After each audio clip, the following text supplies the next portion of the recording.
දෙවරක් 250 500යි දෙවරක් 252 502යි දෙවරක් 253 504යි දෙවරක් 254 506යි දෙවරක් 200 ඔය ඇති පුතේ ඔය ඇති ඉවරක් චක්‍රේ පාඩම් කළා දැන් උදේ ඉඳලා මද ඇති කොහෙද බැරි වෙලාවත් අලුත් කොලෙජ් එකේ ප්‍රින්සිපල් මහත්තයා දෙවරක් චක්‍රේ ප්‍රශ්නයක් දෙකක් අහුවොත් එහෙම ඔයාට රට ගායද ප්‍රින්සිපල් මහත්තයා දෙවරක් වැඩිම වුණොත් දෙවරක් 12යි එච්චරයි ඊට පස්සේ ඔන්නම් අහයි මේ සාක්කුවේ කීයක් තියනවද කියලා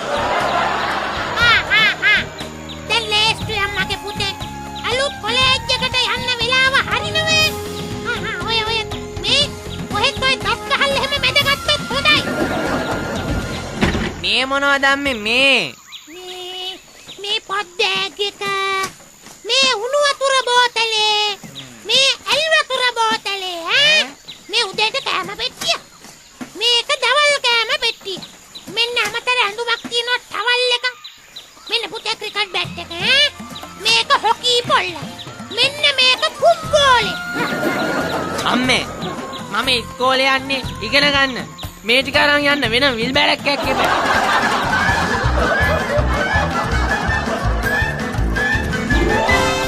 ඔහෙට වලිප්පු හැදිලාද මේ කොළු වගේ කොන්දට මේ හැටි බරපතවන්නේ අනේ තාත්තේ මට ඔය කොළඹ කොලේජ් ඕන් නෑ තාත්තේ මට මේ දංකැලේ ඉස්කෝලේ හොඳයි එම කියන්න එපා පුතේ පුතේ රීමත් උඹව මම මේ කොළඹ කොලේජ් එකකට දාන්න ගිහිල්ලා හුඟක් මාන්සි වෙච්ච මිනිහෙක් තේරුණේ අනිත් එක මේ කොළඹ ඉස්කෝලේකට ගිහිල්ලා විභාගේ ෆේල් වුණත් නම්බුයි බං ඔව් ඉතින් විභාගේ ෆේල් වුණොත් මට අන්තර්ජාතික ගස්ගෙඩි කඩන්නන්ගේ සංගමයට බැඳුන හැකිනේ හරි දැන් ඒව ප්‍රශ්නයක් නෑ දැන් ප්‍රින්සිපල් මහත්තයා ගාවට ගියාම මම කියන වෙලාවට මේ බුලත් අත දීලා වඳින්න ඕනේ තේරුණේ මේක තියාගනින් වතේ අතේම තියාගන්න මේ මොකද්ද තාත්තේ බුලත් අත තියෙන ලියුම් කවරේ ඒක මේ අර මෙව් එකක් තියෙන එක වටන්න නැතුව තියාගන්න ඕනේ තේරුණේ දැන් පුතේ අම්මට වැඳලා කාරිය බහිමු බලන්න දකුණු පෙර පයට තබලා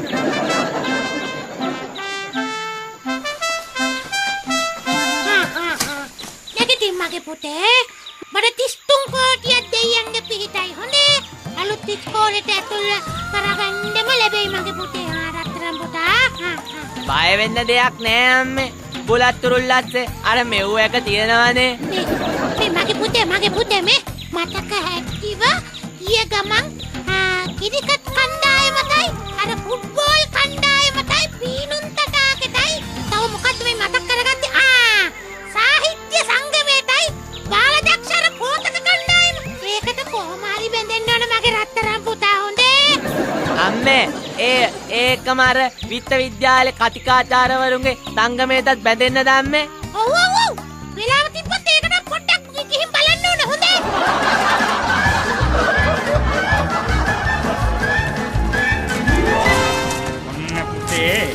මෙන්න මේකයි මම උඹව දාන්න යන කොලෙජ් එක තේරුණේ බුදු අම්මේ තාත්තේ මේක අපේ දංකැලේ ඉස්කෝලේට වඩා වෙන සයිට් නේ තාත්තේ ඔව් බං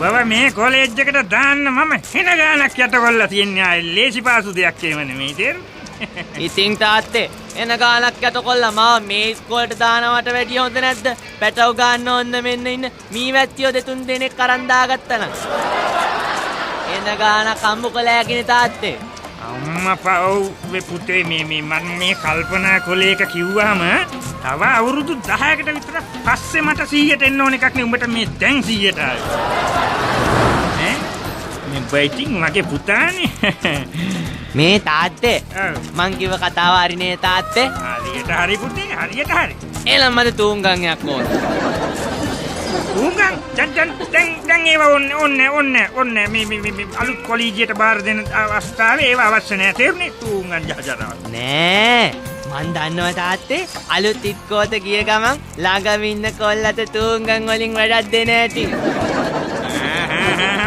ඕන්න නැති වැඩ එහෙම කරන්න ලෑස්ති වෙන්න එපා තේරුණේ තූංගන් වලින් වැඩ දෙන්න දැන් මතක තියාගනින් පුතේ මේ ප්‍රින්සිපල් මහත්තයා ළඟදී මම කියා දීපු විදිහට උත්තර දෙන්න ඕනේ තේරුණේ එතෙන්දි මේ බොරුවට වස්සෙක් වගේ උඩු ගුරුලන්න හදන්නේ එහෙම පදේරුණාද? තාත්තේ මං වස්සෙක් වගේ උඩු බුරලන්නේ නැතුව බල්ලෙක් වගේ උඹෑ කිව්වට කමන්නේ නැද්ද තාත්තේ? ඉන්ටර්වයුව එකෙන් පාස් වුණාට පස්සේ බල්ලෙක් වගේ උඹෑ බැරි නම් එළුවෙක් වගේ තප්පිලුවත් මට කමන්නේ.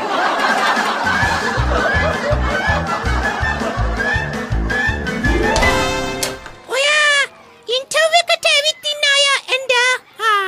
ෂොක් බබෙක් ඇවිත් ඉන්නේ. එන්න ඇතුළට. ඕම ඇතුළට එන්න. Hi aunty. ඇන්ටි එන්න මෙහාට වරෙන්. ආයි හුයි ගන්න ගත්තා. Hello, good morning.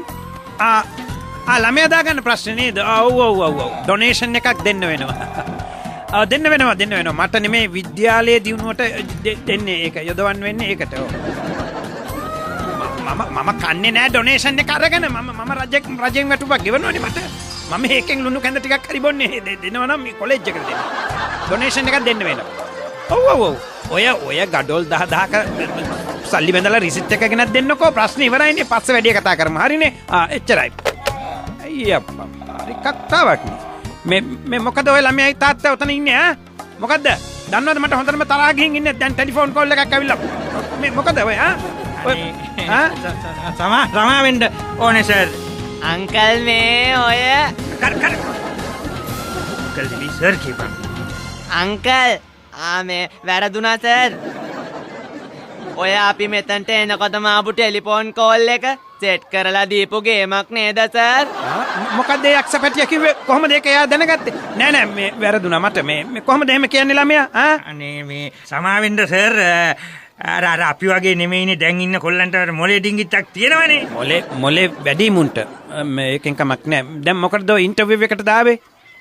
ඔව් සර් මේ තියෙන්නේ මේ කොල්ලගේ ලිපිගනුව. කොල්ලව ඉස්කෝලේට බාර දෙන්න කියලානේ ආවේ. මේකේ තියෙනවා මේ මහත්තයෝ මේ සර් ඔක්කොම ජාති ටික තියෙනවා. මේ කොල්ලගේ උපතේ සිට විපත දක්වා ඒ සියලුම තොරතුරු මේ උඩින්ම තියෙන්නේ සර්. ඔව් මොකද්ද? මේ උඩින්ම තියෙන්නේ ස්පේනින් නේ යන්නෝකනේ කරුමි. උඩින්ම තියෙන උපැන්නේ. උපැන්නේ. ඒක ගන්න ඒක හරි ඊළඟට මේ තියෙන තිත්ත එන්නත දීප එක. මොකද්ද? තිත්ත නෑනේ අයිසේ. මොකද්ද ඒක මම බීලා තියෙනවනේ. මොකද්ද තිත්ත? නෑ මේ ත්‍රිත්ව එන්නත. ඊළඟට එතකොට මේ තියෙන්නේ ගලපටලෙට දීප එක. ඔව් හරි. ඊළඟට මේ DTT ගහපු එක තියෙනවා. මොකද්ද මිනිස්සු DTT ගහන්න මොන මේ මදුරුවෝ ඉන්නවද? අයිසේ BTT ගෙවලා තියෙනවනේ ඒ රිසිට් එක දෙන්න. ඒක මොනවද කියන්නේ? එතකොට සර් මේ අනිත් පොලිය ඇවිල්ලා මේ පණුවන් හලලා කැමරට පුරුදු කරනවා. ඔව්.